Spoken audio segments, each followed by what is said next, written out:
Hello everyone, this is Defense Politics Asia and this is the Frontline Changes Report for the past 24 hours for the day of 1135 for the 24th of March. Oh, I a bit about this, need to do the space. Okay, so quite a number of frontline changes, a very big situations happening over in the Kursk front, so we're just going to jump straight into it. First thing first, we need to cover the fact that the Russian forces has been geolocated in this building here, in this area here at Zuravka. This across into the Sumy region by the Russian forces, confirming further Russian presence in Zuravka. That means they have not left, the Ukrainians have not ejected them at all. So very small change around here. The next frontline change after Zuravka is over at the Ukrainian offensive towards the Belgorod region. In the northernmost border, you can see Kursk Oblast, Belgorod Oblast. This is basically at the border region, which is why this is still classified as under the Kursk front in our reporting. But no major developments. So the Ukrainian offensive previously was at Demidovka and Pryvilne, generally speaking. But we have now new developments. Ukrainian forces has been geolocated inside of Demidovka, confirming the Ukrainian presence into the town, this border town here.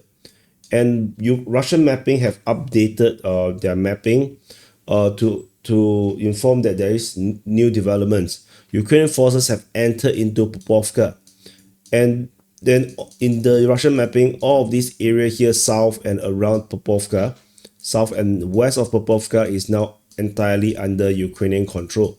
So this is, it feels a bit of a deja vu. If you ask me, it reminds me of a previous offensive into the Russian territory by the Ukrainian side, where it start off in a very slow start. They are unable to break through in the beginning, but then suddenly there's a breakout. And then so this looks a little bit like that kind of situation. So the Russians clearly still have not sent enough forces to this region here, and the Ukrainian forces have managed to have some big victories. From this Maropilsky to Popovka is around the border there. At Maropilsky to Popovka is around 1.8 kilometers. The front line stretched all the way to 2 kilometers. This front line is also pretty long. It's around 4 to 5 kilometers along this entire front line. And the Ukrainian incursion to the furthest geolocation point is 1.7 kilometers. So this is a very big chunk of territory captured by the Ukrainian side. In total, the territory is 8.63 square kilometers captured by the Ukrainians. So this is a very, very big capture by the Ukrainian side. So that's all. If you want to know more, check out the situation report. And we move on to the next frontline change at Alexandropil over at the Torex front. So this is Donetsk city, and then we go up north over at Torex. This Torex, and the frontline change over this region here. Over at Pentelemonivka, Russian forces has been geolocated between Alexandropil and Pentelemonivka, confirming the Russians have advanced into the center of the two towns. The rationale is to why I draw it in this way and not coming from the south. I explained it in yesterday's situation report, so I highly suggest you watch it. I'll link it at the end of this video so you can watch it. And yeah, I already rationalize why is that the case. So that's all from this Torex front.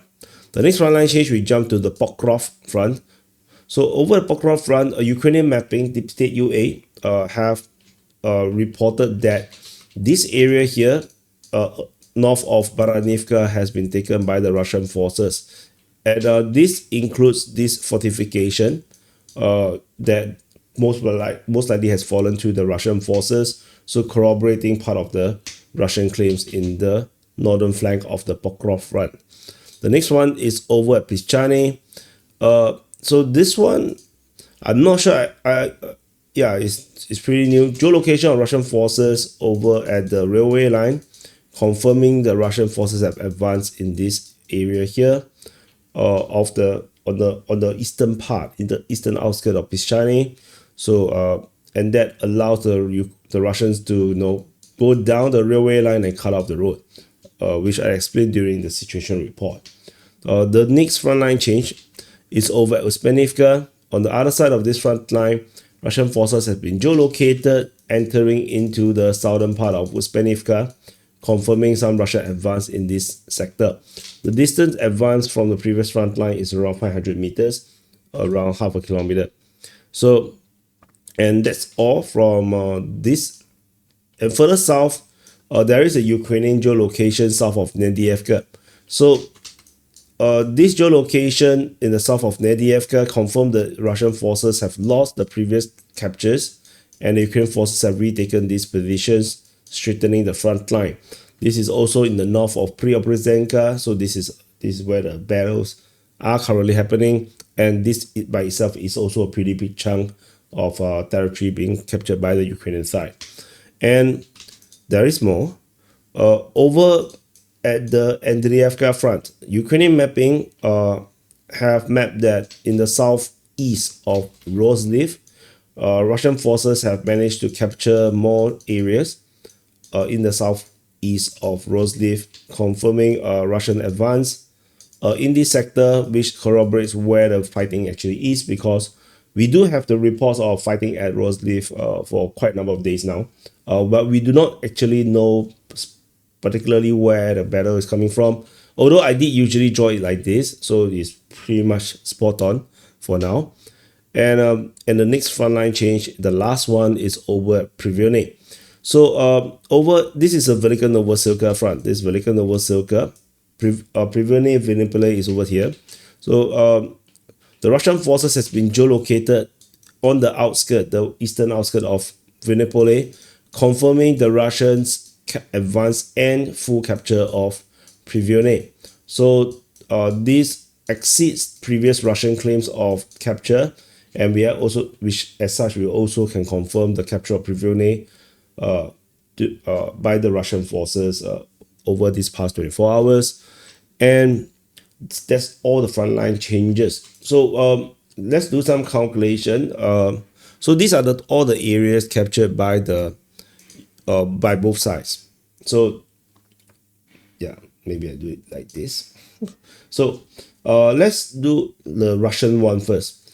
So you can see the biggest capture is over Andriivka, Andriivka front, which is where the punch into the south of Pentamelanivka and the north of Oleksandropil is. That's the biggest capture for the Russians over the past 24 hours, which is merely 3.45 square kilometers. Totally overwhelmed by the Ukrainian success in the Kursk front in their Belgorod incursion. So the Russian one is 0.23 plus 1.49 plus 0.73 plus 3.45 plus 1.52. And the total area captured is 7.42 square kilometers for the Russian side over the past 24 hours. And so the Ukrainian one is easier to count, is 8.63 plus 1.27. So total area capture is 9.9 square kilometers by the captured by the Ukrainian side over the past 24 hours. And this is for the first time in a long time the Ukrainians have more area captured by the Ukrainian side, by the Ukrainian forces, than the Russian forces. So this is a rare instance of success. The last one, again, I believe, is the Kursk front. So anyway, the Kursk offensive, if I'm not wrong. I might be wrong, but it should be the case.